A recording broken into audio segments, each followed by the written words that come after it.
right. Y'all worked on it for 6 years or something? It's 2:04. I'm gonna call this meeting order. 2:04, we can get a roll call, please. Chair Lapine, Present. Mike Baker, I'm present as well. Nick Sneed, Present. Tony Mitchell, Present. Cindy Potter, Dustin Hawkins, Jason Pollock, Jeremy Green, Penny Kudimo, Steve Webb, Tim Gassner, Tim Plummer, Tony Lanson, Trent Titus, and Will Ibershaw. Present. Chair, you have a quorum. Thank You you. would also note that Jeff Hurd is in as well as just walking in. Noted. All right, is there any public comments? Anybody on Zoom? No person on Zoom. No people on Zoom. Anybody here, feel like they gotta say something as a public? No? Update on trash removal at Willow Creek campsite. Is that you, Peter? Well, maybe indirectly, he may help out. So, Mayor Lapine, Yes. this may be duplicative, but these pictures probably still never get old to see. I wanted to share with the committee some of the presentation that I shared with the city council at their Right. November work session. So we'll just kind of work our way through it, and when I hear next, we'll move on. So we're starting to clean up shopping carts in our community. I think the number 3 weeks ago was about 200 carts. You can turn the mic on, and speak into it. It's now probably around 250 because we took 100 in last week. So, Great. Work, yeah. thanks, Joe. So you can see, I've seen around the community, there's just far less carts, so seen a lot of impact on that. Credit to Keeper on that. And this, I think, what I want this committee to really understand is when you have someone in the code enforcement position that knows community members, that has a general law enforcement background, that has some awareness of it, not like a law enforcement officer, but awareness of that, and who our community partners are, this is the sort of thing we can accomplish. And so this is a presentation of a lot of great work that's happening. It's interesting because I drove by Sonic the other day and I saw a vehicle pulling a trailer with baskets, and as they were kind of doing a loop, they were leaving, and as they were leaving out of there, I saw somebody coming up there to get a basket, like trying to flag them down with a basket. I thought that was funny. So one of the things that we're doing before we move on to the other areas of service is, and I would like to maybe bring this up during additional discussion, is talk about establishing an ordinance for the city of Madras that would establish a fine if the grocery stores are found to have their grocery carts left out in the community beyond their property where their primary business is at. And this is a common regulation, or it's not uncommon, I should say. Fine in the store? So, let me, yes. Totally. So I don't want to get too far into it yet, but the preview is if Safeway has 5 shopping carts, the south end of town by Love's, we would cite them for five violations. So it creates, yes, exactly. So the idea is that they take a more proactive role in finding their carts when they leave their property and taking them back to the property. So we don't have to have our code enforcement and city resources spending time and money on that. Let me, if we can, a little bit of backstory, and correct me if I'm wrong, Mr. Kuber. In his canvassing of the business owners, all but one of the businesses are out trying to get their carts anyway. And there's one specific business that is not and didn't at the time show any interest in doing it. So The way to encourage them to do that is to find them when we find their carts and to have them either go get them, because some of the smaller businesses that have carts can't afford $1,200 to walk away every time a cart walks away. But there's one particular one in town that apparently can. And to Nick's point, there are cities that have shopping carts, and I've been to those facilities and shop, and you get beyond an electrical perimeter and the wheels lock and your cart's dead and you're just dragging it at that point. Because there is that fine in place that if you let your stuff get off the property, that's the way it is. The other issue on it is that we can turn around and attack it from, we'll just, if we see anybody pushing that cart, we'll just stop and charge them with theft. I mean, and that'll happen all day long though. So I think maybe there's some consideration and maybe a two-prong attack on it, but because really you can, I mean, $1,200, we're talking theft 3. The problem with that is because it's a misdemeanor, they're never gonna do anything but get cited and released from the jail, so they could be back down the street picking up another cart. So that's kind of, I mean, we find them abandoned, there's not a whole lot we can do about it unless we have video that cart has a tag on it and show that who took it. But if we see them pushing it down the street, like for example, last night, I was coming back from the south end of town and there was 3 people standing just across from the Dollar Tree General Dollar Store with a shopping cart standing around full of stuff, eating out of the cart. So it's like, that wouldn't be an easy fix. So that's where that kind of comes from, is that I think our approach should be, if we're going to go with this, that we really provide them education, give those businesses that have those carts come together and talk to us about maybe just the idea that we're considering that would be enough of encouragement to have them want to go collect them up. And not to get too far in the weeds, but let me go blue sky for a minute. One of the things that pop, those little cart things that you can on wheels, it's like a shopping kind of, looks like a little cage.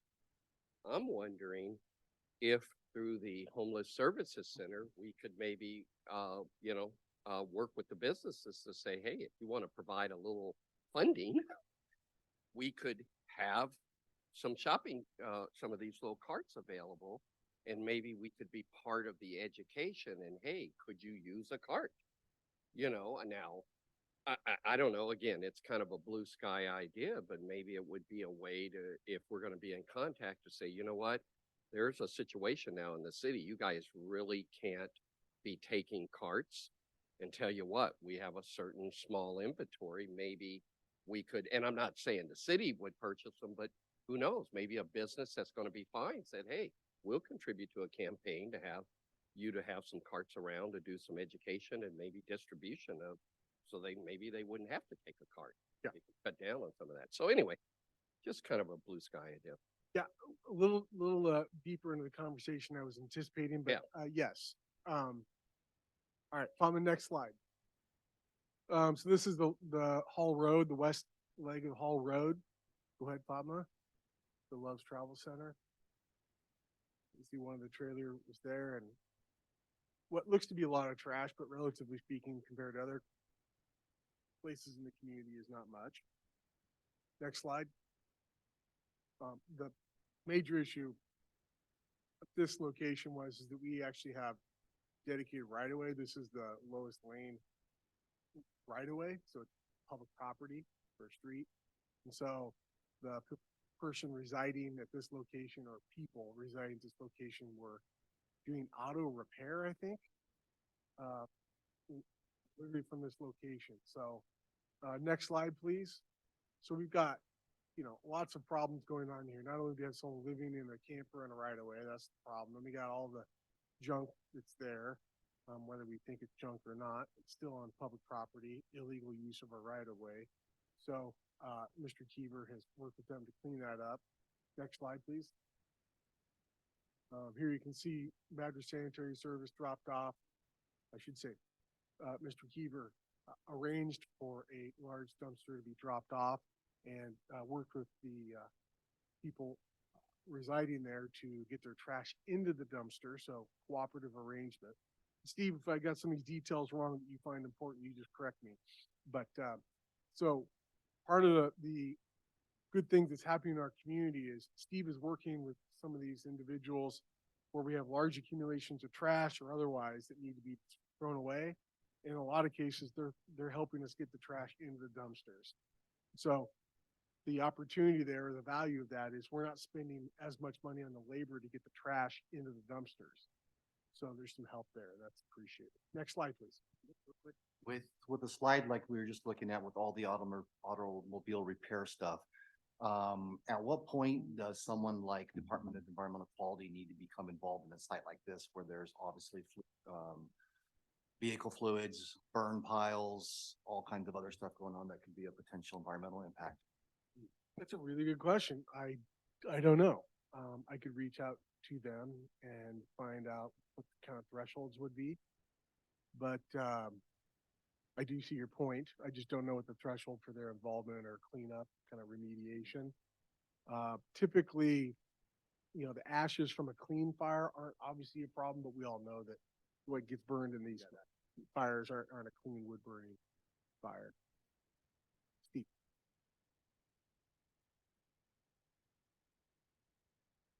I think there was an RV fire back in the back of this lot. What you see there, that burn is the burn pile, but back by that other RV, I believe there's an entire RV that was burned up there. So Yeah. so there's a lot more to these places than even what you're seeing there. Now, do we have Iris come and scrap out stuff too? Metal stuff? No, we hauled, I think they actually took all of the metal with them. The folks there did. So we got the garbage, but I think the rest of it was hauled by them. Is that a big flatbed trailer in front of the fifth wheel? Oh, well, it's got plywood around it. You see Right. that? Yeah. Yeah, he hauled the stuff out on that.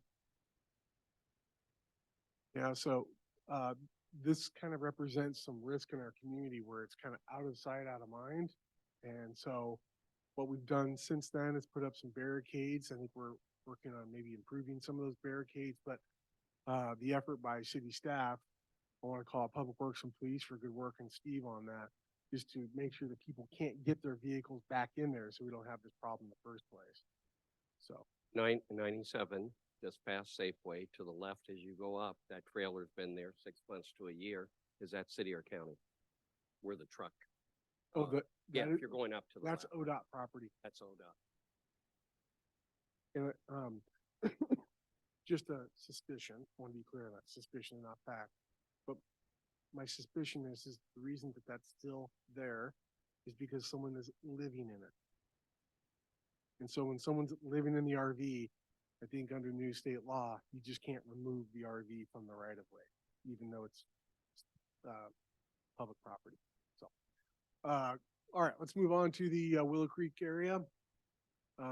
Again, Steve, thank you for your help on this in regards to the drone footage that you were able to get for us. And so just some awareness for this group. It hasn't been easy to get some footage of this. So I think that's an area that we need to look at. It is a very useful tool for us. So what you're seeing here is really the trash that occurred just a few days after Steve started. You can see the dumpster there, the bend in the trail. You can see that was recently, at the time this was taken, place for only a few days. Kiefer, do you want to talk about how you worked with the residents and what they agreed, how they agreed to help us? Yeah, sure. So that's the first one we put out there. That's right there at the bend, and they walked a lot of garbage across and filled it up, and we don't take it away until they fill it. So I go down and ask them to fill it, and they've been very cooperative. They fill it. It takes them a little while. Once it gets completely full, we remove it. So we did one there, and then I think you have some pictures in the future here. I'm not sure, but if you to the right side, so you can see right where those shopping carts are up on the left.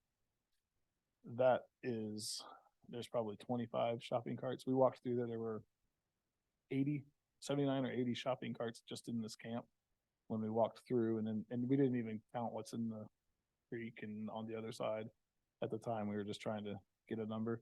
So where all those are at, we set Now it's cleaned all the way back. You can see the wood barrier that's back far on the right side. It is clean all the way back to there, and they are, the dumpster now sits clear back there. The camp on the left in this picture burnt down. That's the last fire we had in there, since this was taken.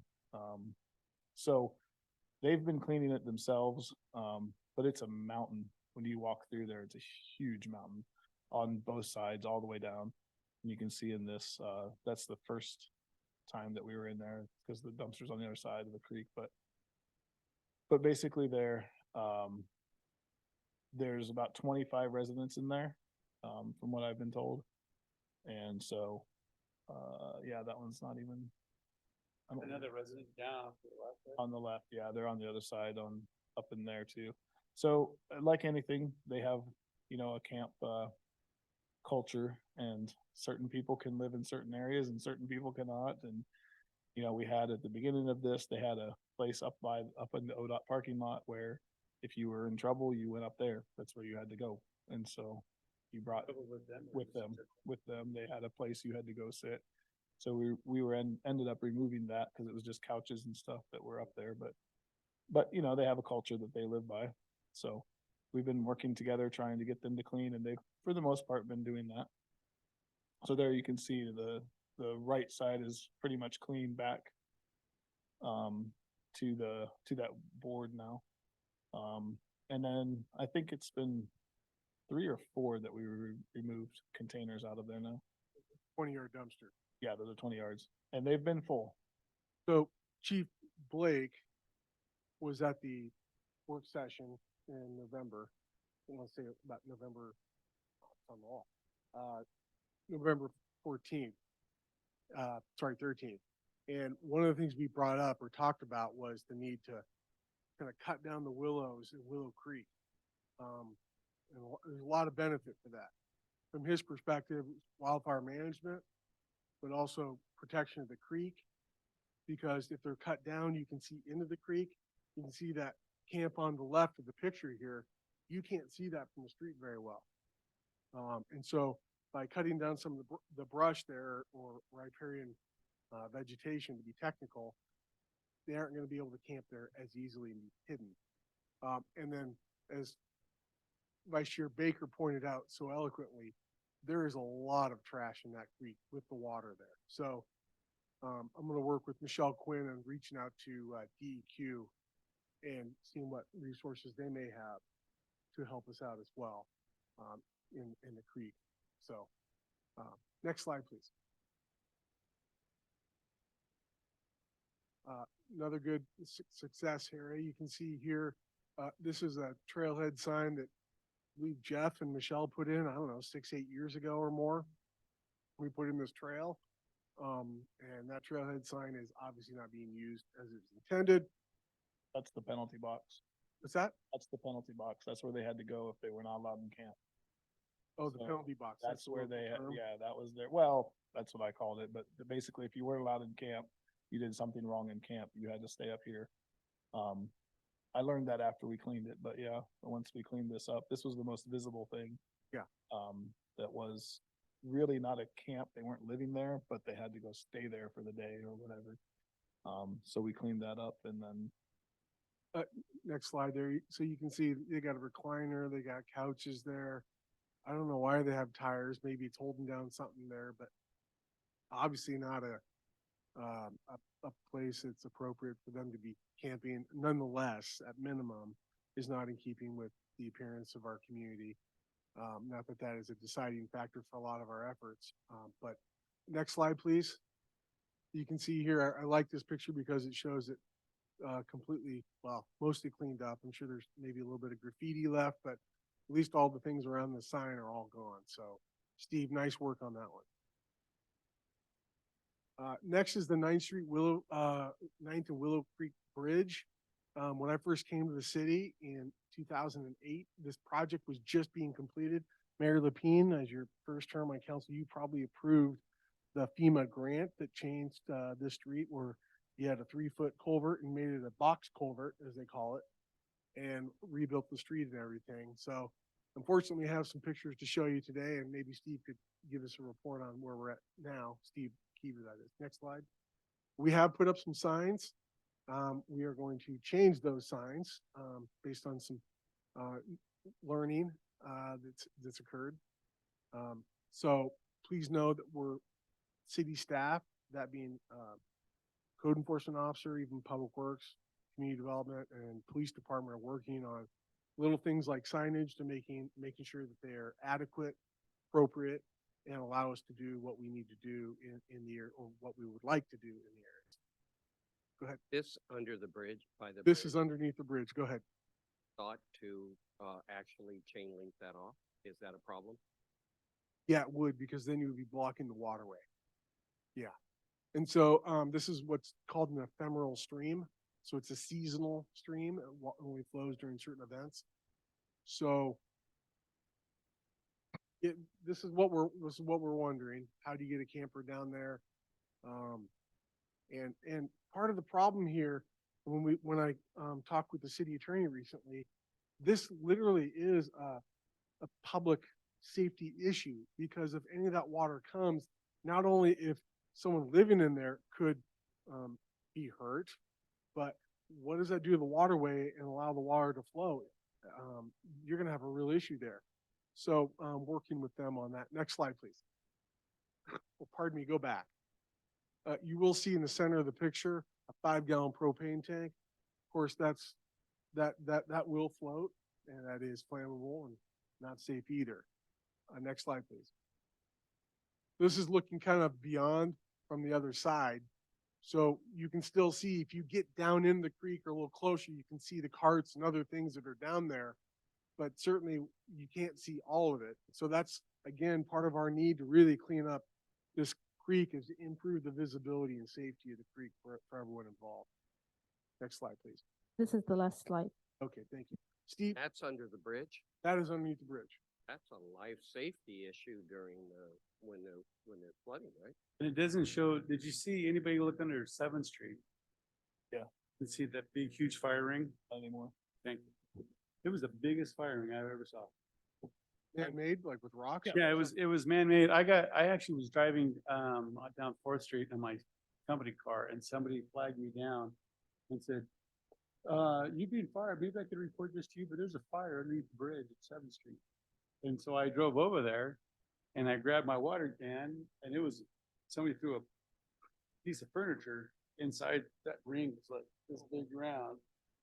I'm not exaggerating, right? I mean, No, it's this big Big as round. this. It was Yeah, as big as this center. And he had some piece of furniture burning on that. And I had to call the fire department. I can expand a little bit on that. That's one of my cases we took. So each one of these is a different case, and we eliminated the fire ring. They were taking chairs from the motel up above, and that's what was burning there. A chair from the motel. Yeah, they were taking stuff they'd set outside in the back or whatever, and they took them down and were burning them. Oh, my.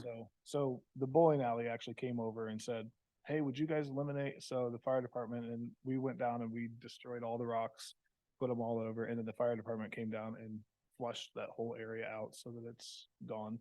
Huh. So there's no longer ability for them to burn like they were down there. Nobody's living under that. So we went to every bridge. 9th Street is now clean. There's nothing under there anymore. We have no trespassing signs up, so that as long as they're correct, I haven't gotten into all that yet, but we'll be able to enforce being under there, because it is a safety issue. It's not okay for them to be in there, just safety wise. If they're in there and they drown, what are they going to say to the city? You didn't do anything to help or to Right. tell them they shouldn't be or whatever. So it's a safety issue for that. And so every bridge we've gone under, made sure that it's cleaned out and that they're not there. And so that part is done. But like you said, that ring, we had complaints right away when I went over there at like 8:30 at night one night, and the bowling alley come over and said, hey, thought the fire had been restarted because I was in the old fire truck. And so they thought, oh, did they start it up again? And I said, no, I'm just checking on it. So anyway, that's all cleaned out right now. So right now, the only trash we have really is over here in the end of the canyon, what I call the west end. Right. Sure. So, And I think it's also important for the committee to understand there's a perspective of staff.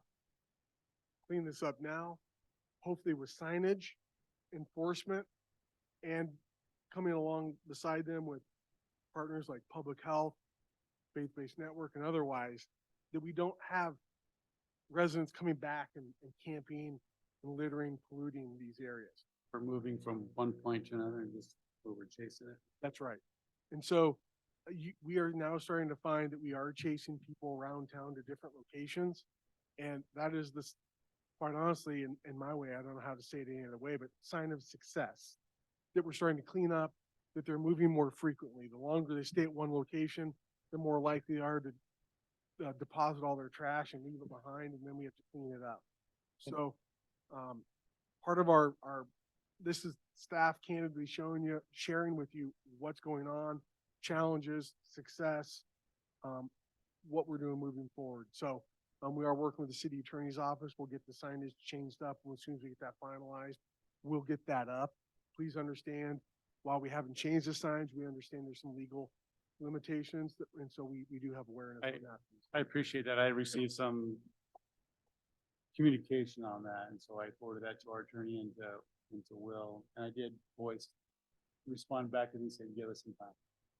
So, and they seem to be understanding of it. Steve, I really appreciate the work you've done on this. This is, I mean, the amount of work that's been done in such a short amount of time is just phenomenal. We're now starting to get the bills for all this, right? So, and you know, we can laugh. We do have resources available. Okay. Credit to Sergeant Webb, Heaver, and otherwise, the other team members. We're trying to be frugal, strategic, so we manage our costs.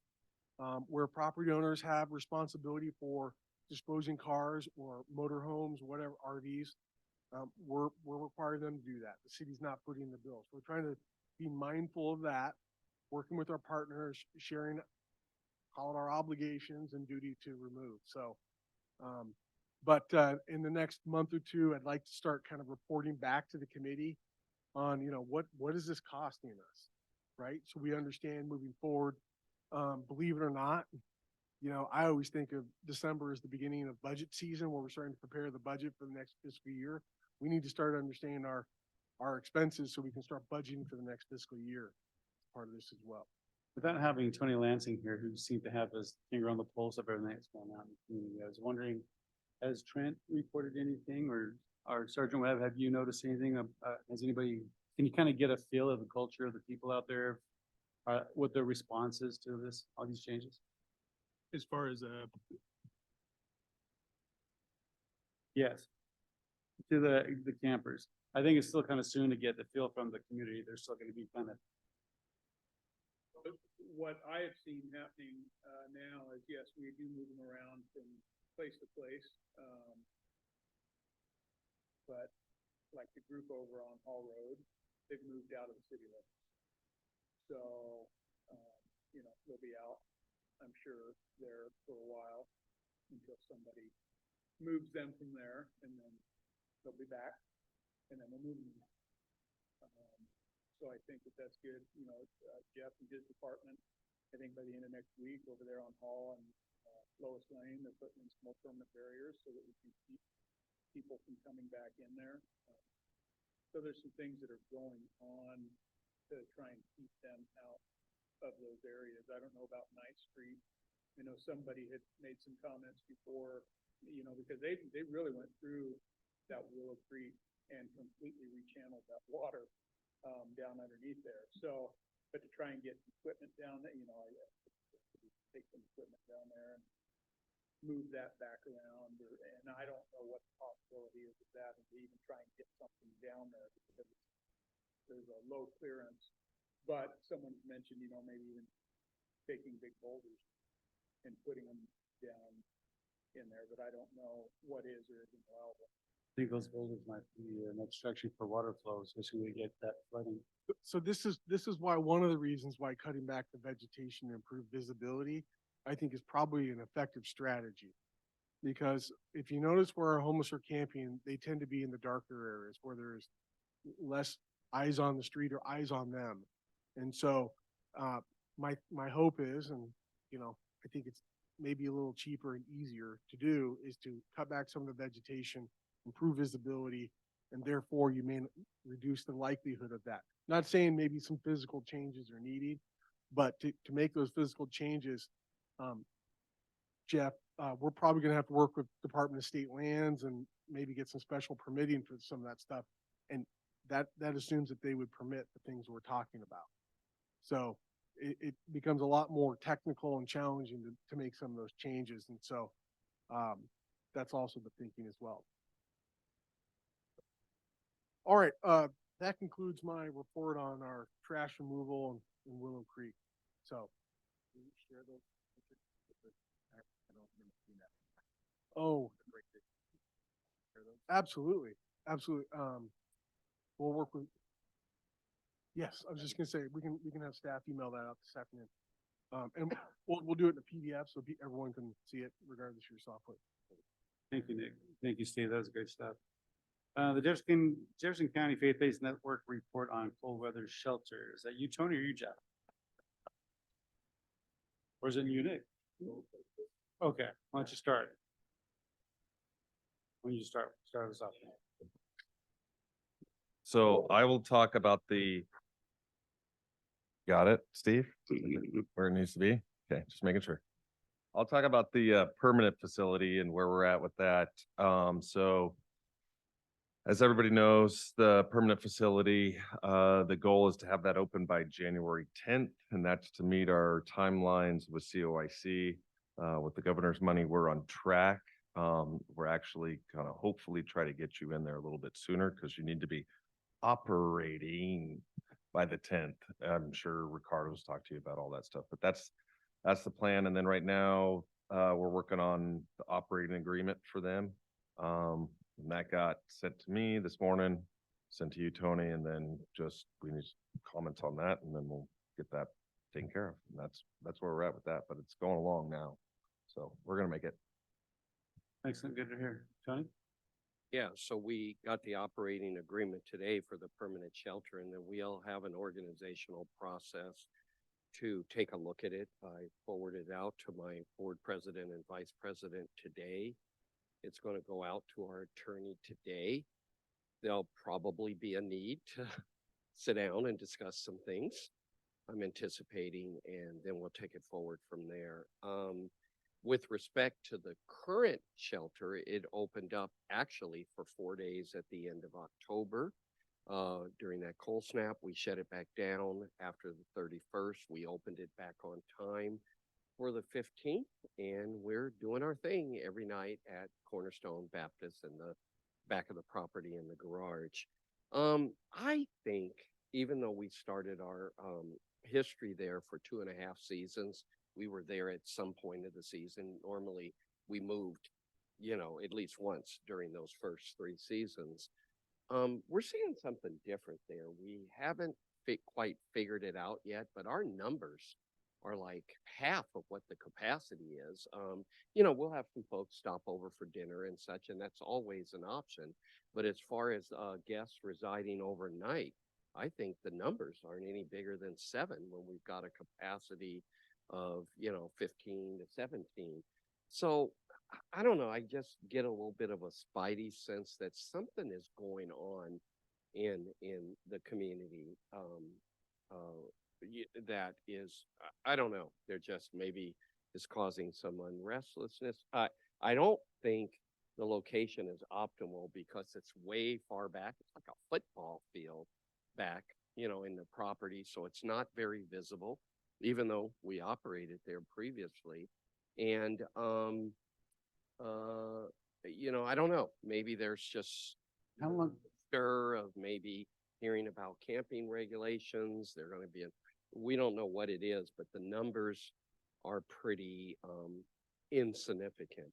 We're hopeful that once we get to the permanent location and we have the visibility that we have, that there'll be changes, and then we can really start to do a little bit of outreach and that sort of thing. But we're there every night and we're doing our thing, and we're there and we're serving who gets to us to serve. So when was the last time you were at that location? Oh, Pre-COVID? 2020 going, our 2021 season, the mid-November to mid-March of 21 was. We're in the middle of COVID. Yeah, so it's, it seemed to work then, but it's, I don't know, the numbers are really lower. You know, it's interesting demographically, and this isn't to make any kind of funky comment or whatever, but our demographics, have seemed to be really shifted to where the primary population, as I do intakes and such, we're serving our Native American population, probably 80% or 85% or better. So that's neither here nor there. We're there to serve. What Whoever. what was it? Well, About. I would say the previous season it was probably 40 some and 40 some. So we've lost some of our originals. We've had a few people deceased for various things. I guess people have moved on, but the demographics, if you were to ask, what are your demographics? That is currently our demographics. I am looking forward. I was on a call recently, and there was a couple folks from the tribe on the call, and we kind of in the chat, talked about getting together, and coordinating efforts. And so I really look forward as we move forward in time here and in our operations to maybe being able to have maybe my first touch point with some people that are facilitating the services that they have on the reservation, and being able to begin to forge a partnership. That partnership isn't to shift the demographics, and I want to be really clear about that, but how can we coordinate and how can we work together to serve effectively that portion of our demographic? So When you talk about the populations, with all the years, do you kind of keep track of the day and the temperature and the number? Because I'm walking around today and it's like 50 degrees that night. We had that cold snap, the weather has changed. Has that impacted the population? absolutely. Our first year, we were temperature dependent. I wasn't here then, but it had to be at 32 or less. But after that first year, that was just a really inconvenient way to work. And so we just went to an every night beginning that would have been our 2019-2020 season. I do believe that's a great point, Michael. I do believe that it's not been, although for a week and a half there, it got pretty frosty down in the 20s and such. But I do agree that when the weather patterns change, it maybe creates a change in the number of beds that you're actually occupying. So that might be part of it. Yeah, like now it's glorious out. I'm wondering too, but since COVID, hasn't our overdoses of spiked since? I mean, is that the first one? During and since. So I'm wondering. Okay, so since the beginning of COVID, actually, I'm going to put it right in the middle of COVID, right now, since the middle of COVID, it seems like we've seen this spike in fentanyl overdoses. And I'm wondering if that might have an impact on some of the things that we're seeing or are dealing with. I'm not sure. I was with an excellent presentation. I'm part of the Best Care Coalition as of the last couple months or so. And so they're really doing some good work. They had a fentanyl presentation at our meeting last week, and it was very well done. I don't know that there's certainly maybe something to that. We'll just have to see. I think the last thing that I want to say is when we talk about, and I know the next subject is, data and that sort of thing, there's a little bit of a distrust that I've caught wind of about what are you going to do with the data. And for us to not to try to obtain data is not optional, with the money flows that we're getting, as well as the need to really participate effectively as a partner in the region. It's not optional that we abandon trying to collect data because folks are a little leery. But Pat overheard a couple people a few days right after we opened talking about, just chit-chatting among themselves and about not really trusting what we're looking to do. So right now, I'm kind of slow rolling the release of informations and all of the formal stuff that we're going to have to do. I have to lock the data down to just us. but so that we can at least try to collect some data. But it's going to be interesting moving forward. But I think there's among the things that I suspect happening is there's a little bit of a distrust. And this And is we've been collecting data for 3 years now this distrust from the homeless community? from our population. Yes, sir. So, it's all about creating trusting relationships and street cred with them. And every night, the things that are going on at the shelter, I don't want to paint a bleak picture. It's going well, but the numbers, again, they're going to start dropping down. And I'm like, how would you stay out there in 20s or even down in below 20 in the upper teens and such? It makes no sense.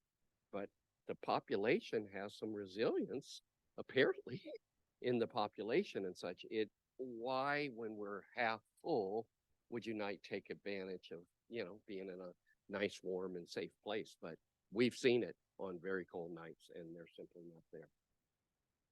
If I can comment on that, I think part of that is also because you have a camp now that has wood stoves. You have 4 of them down there with almost longhouse-like structures, and there's 25 of them living in that area, they tell me. So that wasn't 3 years ago, and that wasn't happening. And so why would numbers go down? Because they're able to stay in a warm place that's being provided firewood, those sorts of things. I think that has a huge effect on numbers to them. And when I talk to them, most of them are saying, well, I don't know if we'll use that or we'll do that. And so I think there is a distrust because they're not sure. They keep asking me, what are we going to be doing? When we want them to move, 7 a.m. and all these sorts of things. And I keep saying, we're working on it. We'll let you know as we go. But so I think that would affect their population as well. If you've got 25 people who have a very warm place, the structures are solid down there. So that they do have just a lot of trash as well. Yeah, that's a great perspective, and I agree with that. And I would also mention on your numbers and why they have maybe gone down is, even talking with my contacts down in Warm Springs, some of the individuals that were frequenting up here at the shelter are now down there almost full time. We're not seeing them up here on the law enforcement side as well. I also think that 3-4 years ago, or when it was back at Cornerstone, when I remember it being at Cornerstone, and some of the individuals that were staying there on a regular basis, and I think even some with kids and things that they have, because I have contacts through DHS and what I do, some of them have moved on to housing. Some of them, unfortunately, have moved on to other incarceration. And then some, have just moved out of the area. But I think that you have a big portion of the homeless population right now are those that are down there at Willow Creek. And they are not individuals and never have been other than coming up for dinner. They are not individuals that want to stay in a shelter because that's where rules come. And this is a lifestyle that they have, that many of them, not all, but many of them have decided to undertake. Yeah, I would absolutely agree with that. And there's different subpopulations within the overall houseless population. And to Sergeant Webb's point, the ones that are in the camp aren't the ones that are necessarily going to access a shelter bed. They'll come up for dinner, and we're really good with that. We're going to have some additional services when we open, and we're going to be really good. This isn't like a one size fits all. So if it's about meals for you or a shower or a this or that, we're there to offer services to the entire population, but then filling the beds is really going to be interesting. So having said that, I think the 27 bed capacity probably for now is going to be sufficient for what we're seeing in our community. Yeah, and I remember early in the conversations before the first year for the shelter, the former police chief used to constantly remind everyone that the homeless population here is not really a lot of campers per se. They're couch surfers. They'll hop around. They'll find a place to stay when and if they need to.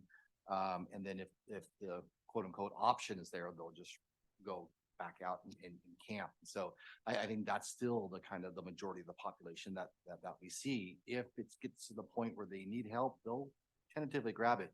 But in general, there's enough other options available where they don't have to come to a formal structured shelter.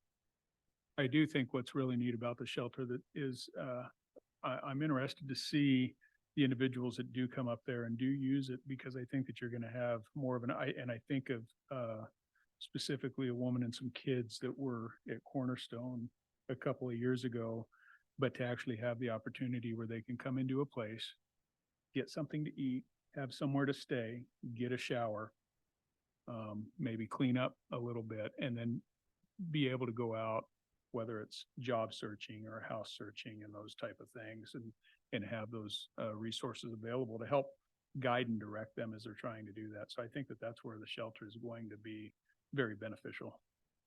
That, I think that's, sorry that Trent's not here, but I think that's what he would report out is with all this extra attention now, it seems that those that are ready for help are getting help and getting into the services that they need. But those that are still kind of resistant, those are the ones we hear about a lot of mistrusts and that they're not happy with the way things are going. Because it's kind of disrupting their norm. But as far as Trent and the public health work, we've seen some pretty good success with getting people ready. Them asking questions for the next step now, how do I get this? And so I think that's a positive that we're all kind of out there in our own way, knocking on doors. So Dr. Baker, you're saying there has been an increase in people seeking and getting help. Yes, Trent has helped several people get directly into both medical and behavioral health services within the last couple of months. I think that's an actual positive piece of tip that the council would like to hear. And Dr. Baker, could you, I'll volunteer Trent to do something, yes. but I was gonna say maybe, provide us something that we could report on publicly that. Sure, you yeah, know, yeah, happy to. Appropriate. I'm gonna give myself, I'm not gonna text, I'm gonna give myself a calendar reminder. The official to-do list called the calendar, right?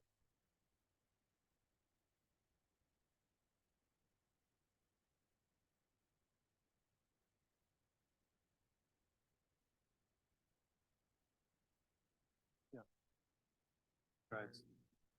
That's wonderful stuff. That kind of flows right into the number 3 of the report on homeless management information system, Jefferson County faith-based network, and the Jefferson County public health data collection method. Is this following you, Dr. Baker? I think it's all on me. Yeah, I think it's, The conversation about the data and the data. Public health probably 2 months ago talked a little bit about the data that we have and the data that we have and the way even within our own department, data is very siloed. And then there was a quick conversation with the faith-based on what they're collecting. There's also the great conversation we had with Neighbor Impact when they were here about what they need. And so I think this is on the agenda, if I'm wrong, just to make sure we're not collecting data just for the sake of data, that there's a point and a purpose to this. 'Cause yes, As we've heard, there's reluctance to give information. yeah. And I think when you look at what I call the spreadsheet that's on the screen, this is the HMIS, data collection requirements. And so if you look carefully at the top, there are the different called acronyms. Don't ask me to explain you what those are, but those are acronyms that, well, they're limited, they're identified in the bottom right of that sheet. But those are, below that are the individual requirements for data to be collected or not. And so what you can see here, to state the obvious, is these various programs or data collection points don't all collect all of the same information. And let's be clear on why that is. For example, I'm going to completely make this up. If Nick Sneed of the City of Madras creates a program that I want to create data for something we're doing, and I don't have awareness of some other agency's requirements to collect data, I'm going to collect only the data I need, not knowing in the future that data may be useful for some other agency. So that's why you don't have complete overlap. You have some overlap, but not a lot. And I think this is really, in a nutshell, why the state is requiring the city, the faith-based network, and other public health and other agencies to collect this information so you have more of a comprehensive, integrated data set to better understand our needs as a community or what the service that's needed in our community. That said, data is only good as the data that's collected. So when Tony was talking about the reluctance for people to fill out the information, that inherently is the bias or the problem with the data collection. And I would argue that problem exists across the state.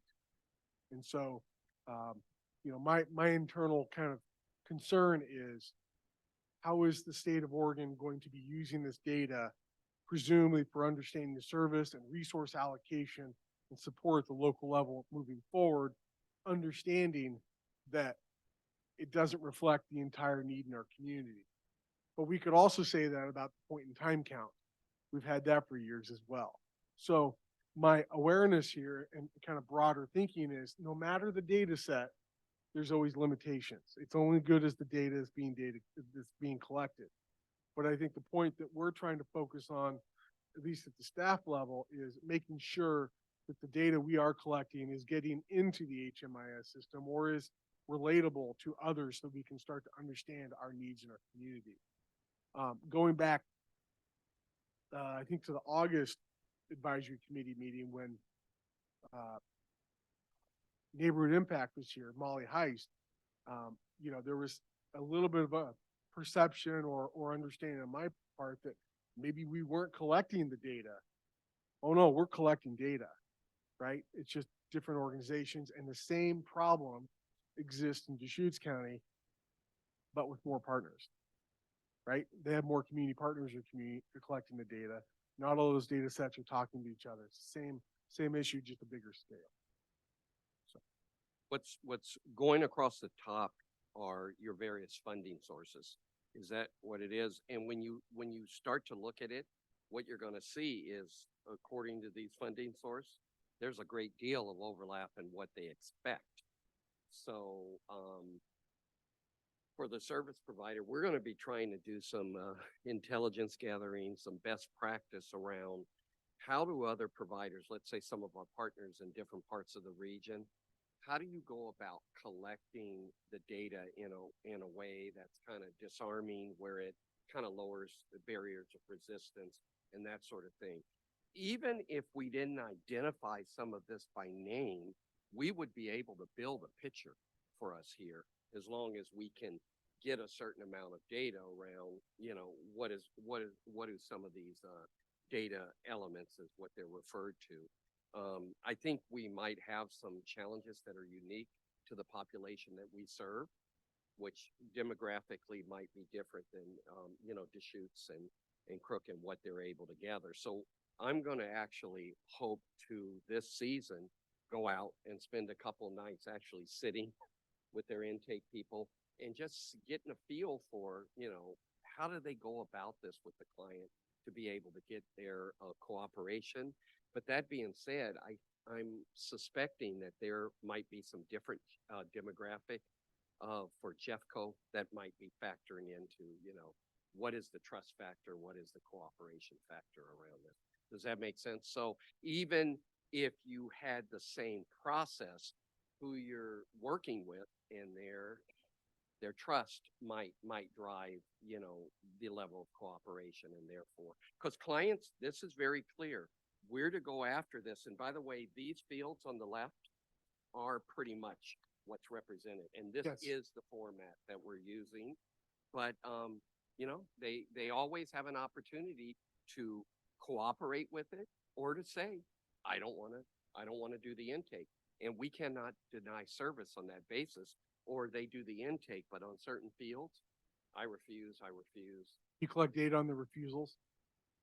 Yeah. If there is a field, you'll see it on some of them. Then it'll be client doesn't know, refuse.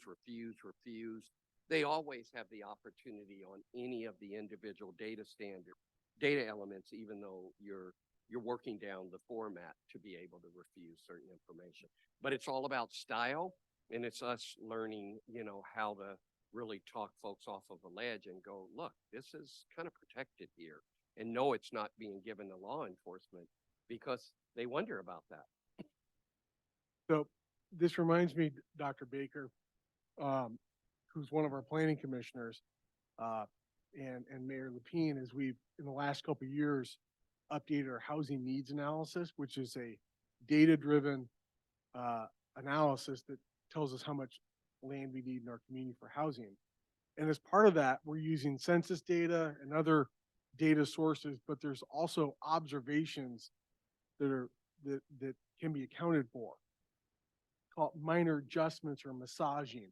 You know, even though the census says you have X number of, you know, certain type of whatever demographic in your community, there's the opportunity to say, well, but that doesn't reflect the entire need. We're seeing more than that because of this, this, and this. And so I'm kind of looking to Dr. Baker, because in the public health arena and the different areas that kind of overlap between homelessness, public health, are you seeing an opportunity to impart some of those observations to kind of clarify what needs are or aren't, or what the actual need is?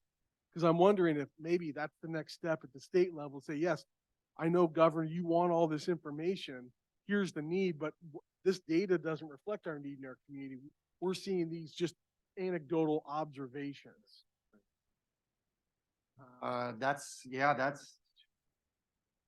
It's definitely a concern, especially when everything is based off of reporting within these parameters. Cause I can tell you, I don't think there's a single client we have ever asked what their social security number is.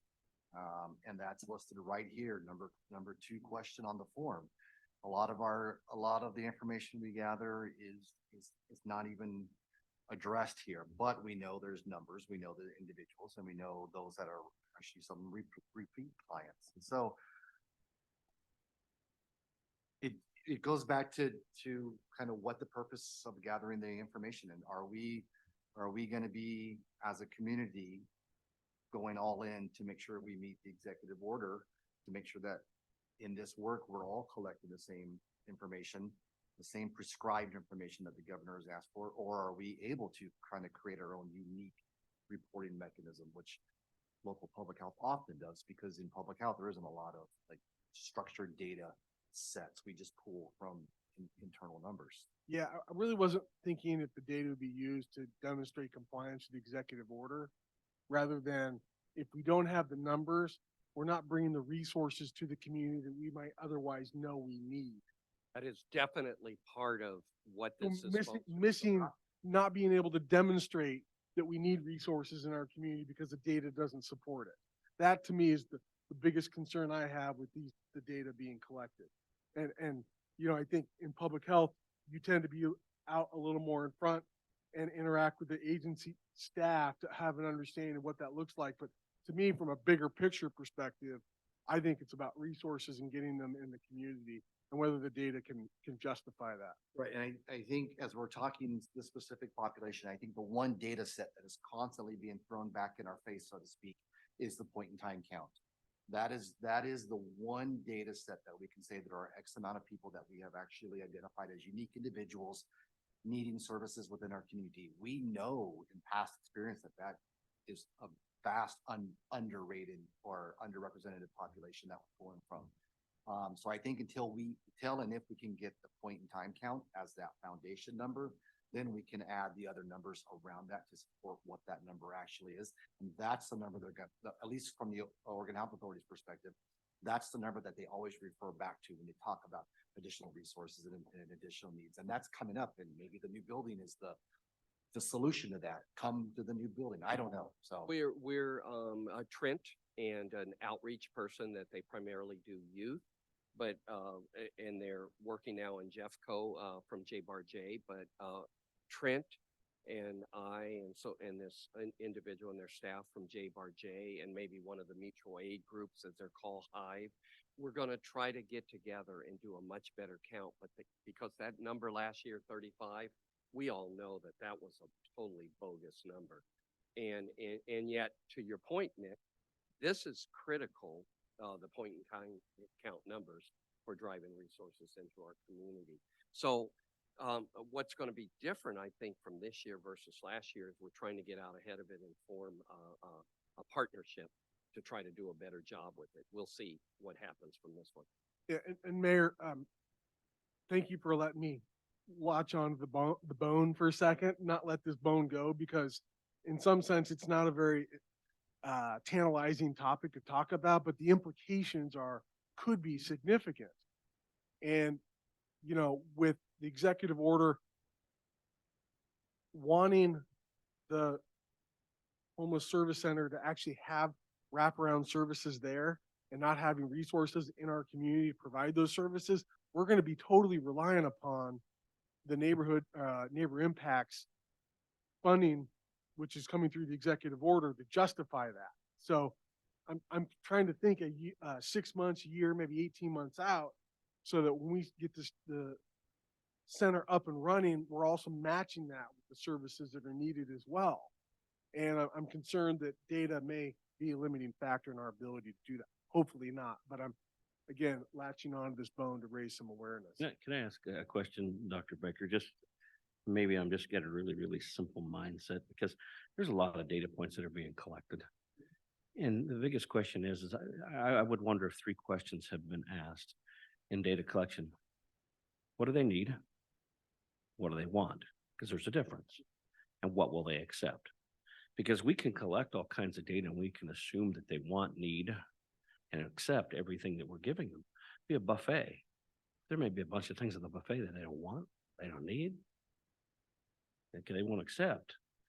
So I'm just kind of wondering, has that even been looked at? I mean, I went to that presentation you guys had of Mosaic. I thought it was great. There was a lot of wonderful data points from all the different areas in this region.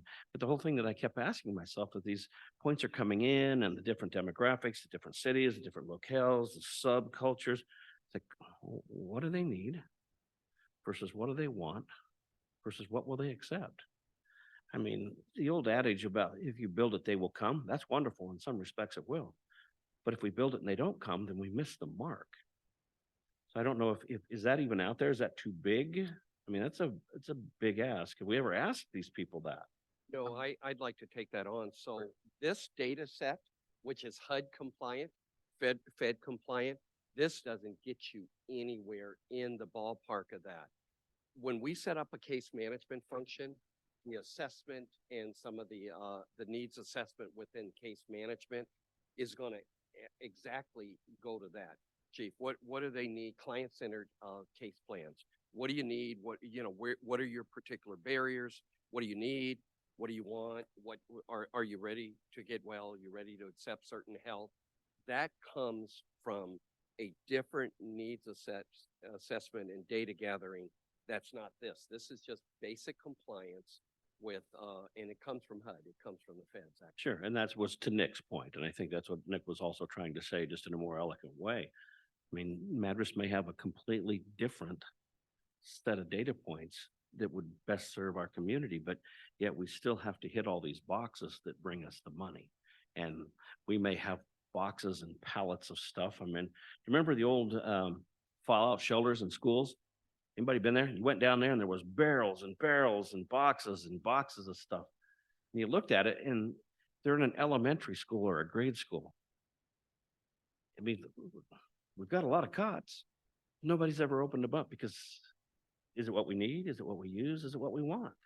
So I'm thinking, really, if we got limited resources, and I'm speaking probably to the choir, it's like, how come we can't have a flexibility to be able to say, it's great to have all these data points, but what does Madras homeless population need, want, or accept?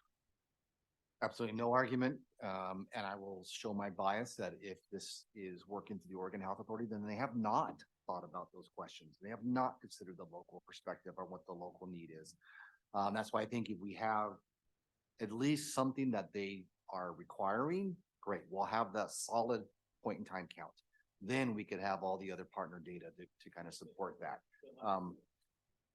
It's either that or bad data in, bad data out. So I think if we have a good foundation, and with the amount of partners that we now have, it's just feeling different out in the community. You know, we talk about the client's perspective.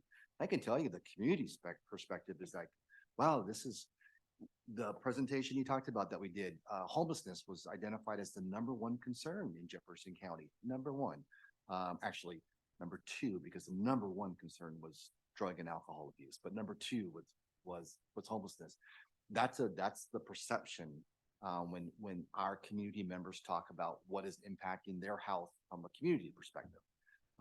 So it is getting attention, and we are getting feedback like, oh, that camp used to be there, or that used to be there. So I think with the new partnerships, with the new interest, so to speak, with the new concentration and focus on it, I think we can have a pretty strong point in time count, and then we get our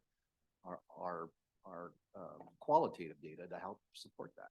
So Well, and maybe it is appropriate time at the beginning of December coming, what, about a month and a half away from the point in time count? Is there anything this group can do collectively to bring in additional resources, awareness, to help out with the point in time count and start thinking about that now? I'll add in my 2 cents is if we could have official prompting from the Homeless Leadership Council to be involved locally, I think that'll help. I know Tony's on that board and as local representative, but as this committee with the mayor and with all the leadership behind it, kind of forcing that, I think that'll go a long way.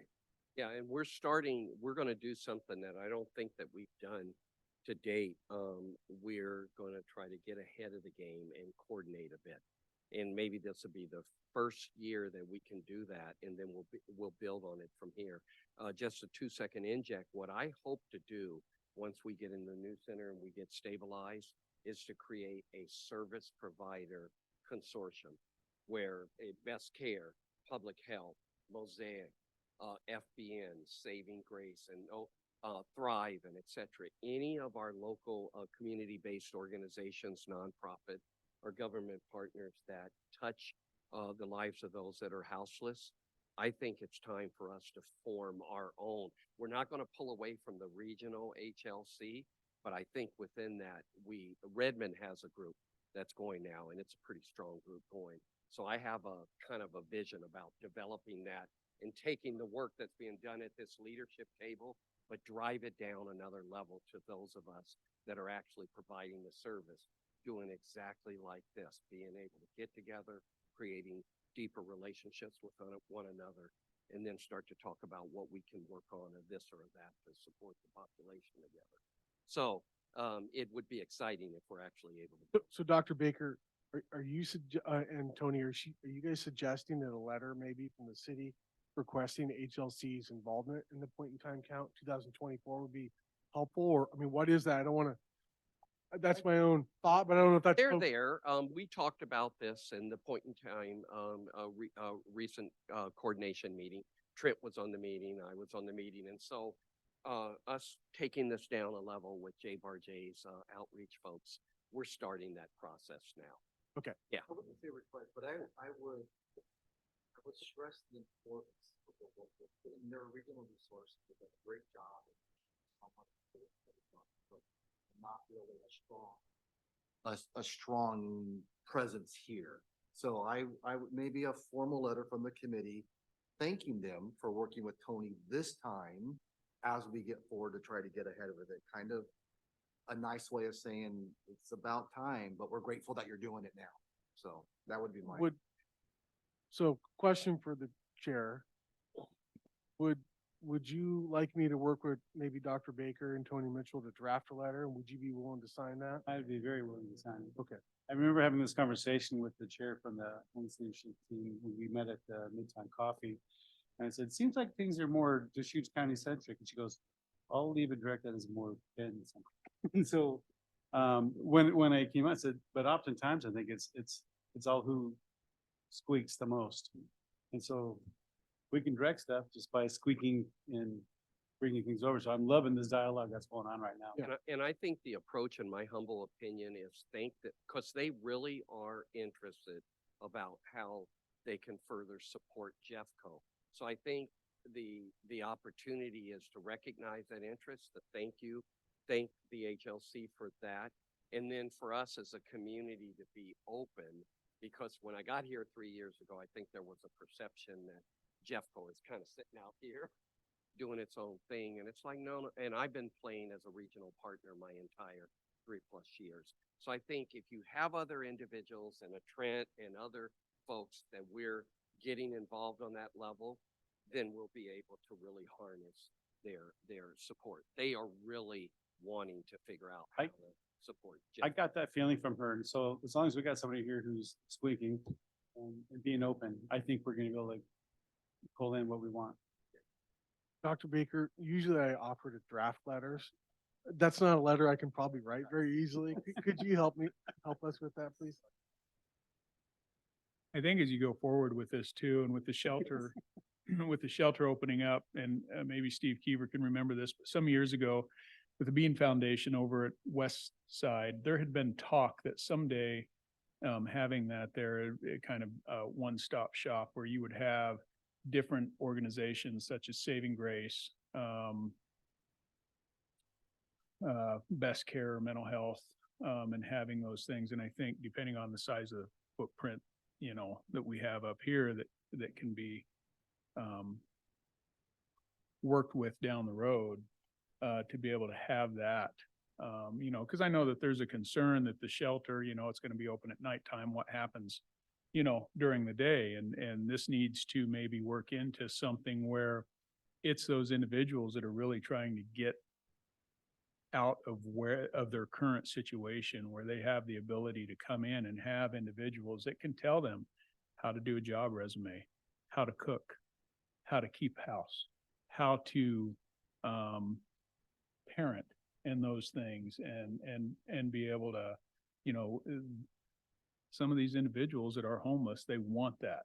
And if we can support them in that area, you know, just looking forward, whether it's 2 years, 5 years, 10 years down the road. And just one final thing, you know, Mayor, in the HLC, there's some, and this isn't an indictment, so hear my heart on this. In the HLC, as you go Deschutes Way and that sort of thing, you actually have government involvement in the HLC. So I don't know if there's an opportunity in the future within our local municipality structure, if there might be an opportunity, for example, for somebody at the city to actually participate along with me in I don't think the HLC will say, oh no, can't have anybody from the city of Madras. There is, as you go to Deschutes, you have that kind of involvement with the HLC that we've not yet crossed the blood-brain barrier, to use a pharmaceutical term. So yeah, it's something to think about. Well, and we could add that to maybe next month's meeting. Sure. Talk about appointment to the HLC, who might have capacity, who might be the best person to advocate on our collective behalf. Is that something you'd like to maybe discuss? Yeah. Okay. Bob, can you help me get that on next month's agenda? They meet on a Friday morning?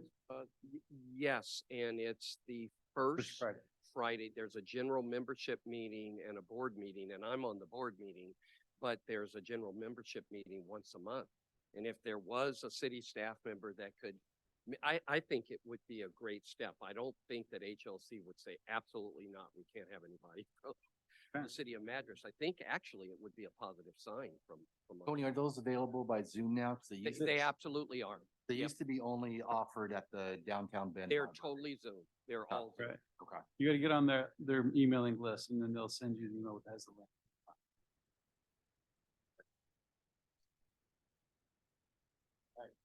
All right, so review of, assume that's the homeless, awareness committee bylaw and the appointment of community partner member. Yeah, so I did want to bring to the attention of the committee that unfortunately our community partner, Representative Tony Lansing, hasn't attended in quite some time, unfortunately. And so, staff's recommendation is to have the city council remove that individual from the committee and appoint someone else. And so I've looked at the bylaws, and so there's 9 voting members, and the community partner position is a voting member. The bylaws say that any vacancy in the committee will be filled by the council. So I think there's a requirement that formal consideration or formal action by the council to appoint is needed. And so I did whisper in Dr. Baker's ear before the meeting, and staff has one idea for, because we don't have any others. We don't have a waiting list to be on this committee, unfortunately. Maybe Trenton Titus might be a good community partner appointment there. Understanding he's already working for public health. I actually like that idea because he is out there with that community. He is on the ground. He'd be the next one, next to Tony Lansing that has that kind of intel on what's going on out there. So if he was to take this kind of new position on the advisory committee, then it really changes him to a voting member. That's quite honestly the only difference. We've only had a few votes on the committee, but I think in the spirit of maintaining an effective advisory committee that's doing the work that the council would like and responsive to community needs, I think this is part of that kind of administration component. Has Trent been approached with this? No. Dr. Baker?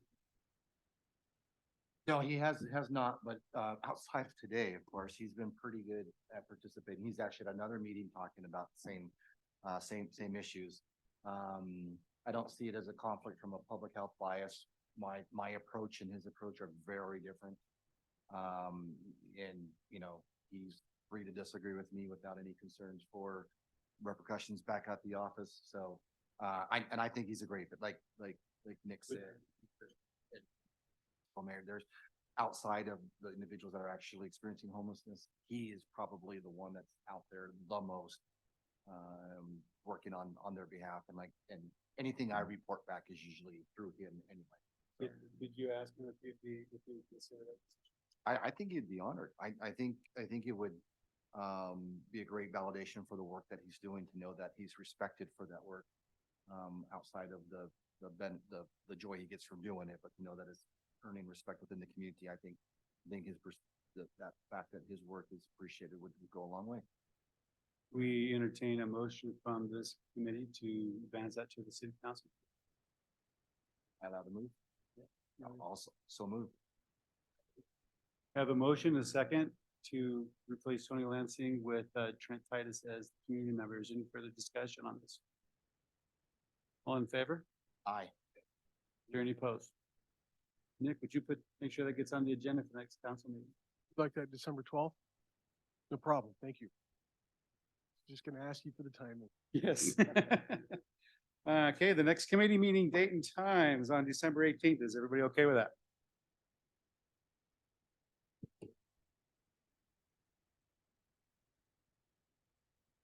That sounds, great for me too. Okay, does anybody else have anything else they need to bring before the committee? Yeah, I have two things. Yes. I will not deep dive in the shopping cart regulations at this time, just looking at the clock. Okay, But I think we will allocate some time in our next meeting to discuss it conceptually. And then the last thing, I wanted to make the committee aware that staff internally, community development, police, public works, are meeting on a weekly basis to start to plan for how we are going to store any personal belongings that need to be stored. And we're making some progress on that. It was either last week or the week before, city administrator made a request to ODOT to acquire a portion of their land directly west of the homeless service center.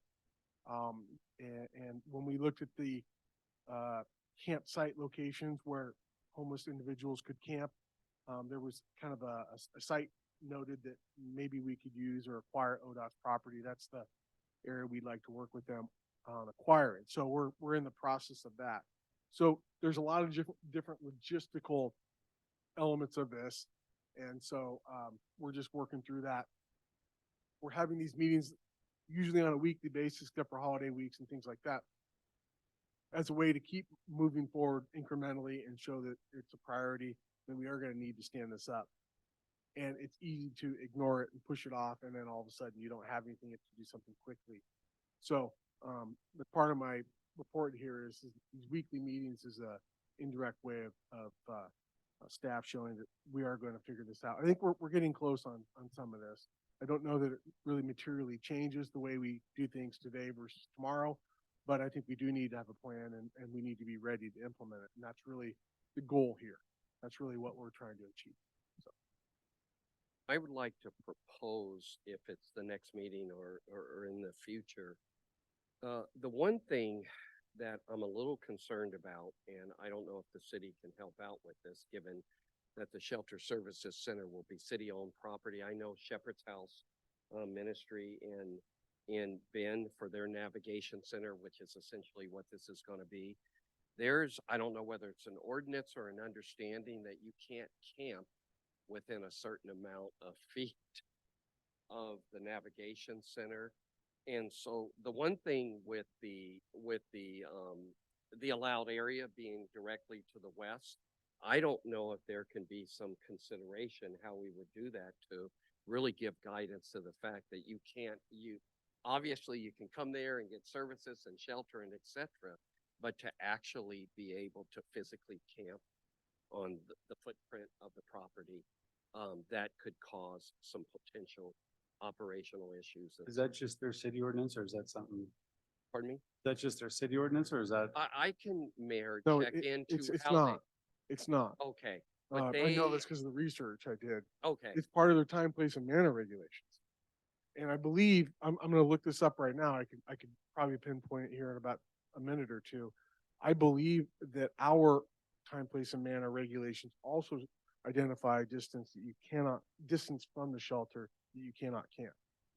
because let me be very clear. I am not trying to in any way, shape or form create an unwelcoming environment because we're trying to get you in and serve you. But as far as being able to, because I feel like that would potentially be something that could create an undesirable situation for the community if all of a sudden the place on the hill becomes you're in the footprint of the property. So it's just something that I thought about and I don't know, Nick's looking it up, but I would ask for some consideration. I don't know how we manage that. Okay, thank you for bringing that up, Tom. I know I'm not seeing it immediately. Maybe it was pulled out in the final draft, but I'll look in a more detailed manner. And if it's not, then that would identify an area we would want to clarify in the ordinance. Camping, not for being unwelcome to access. Yes, yeah. No, What does that mean camping? Because we were looking at that spot, which is directly behind. Does that mean that can't be that spot? That's not what I'm suggesting, but where the footprint of and this is city-owned property, obviously. Yeah. It's, Right. that you couldn't actually take up residence there in the evening outside of Jeff, you're on it. You're on it. or during the day for that matter. Yeah, you're spot on. Your concern is spot on. And so that's why if it may not be in the ordinance, if we do add it to the ordinance, we need to be mindful of that camp location to make sure that whatever we specify doesn't conflict with our alternative campsite location. That's what I was getting at, your alternative. That would make a no-win situation in terms of compliance with them. It would relocate them to a place that they couldn't comply with or couldn't camp with. So, Okay. yeah, you're spot on.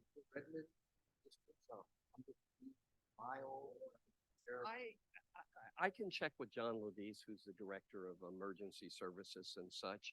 I want to say it's 1,000 feet, but I can ask John. I want to say Ben's is 1,000 feet. It's yeah. a number. I'm not trying to He's suggest throwing that we it not use that site, just how our site could be managed appropriately so that there's not issues that are created, or whether day or night, you actually take it upon yourself to actually camp at the Shelter Services Center.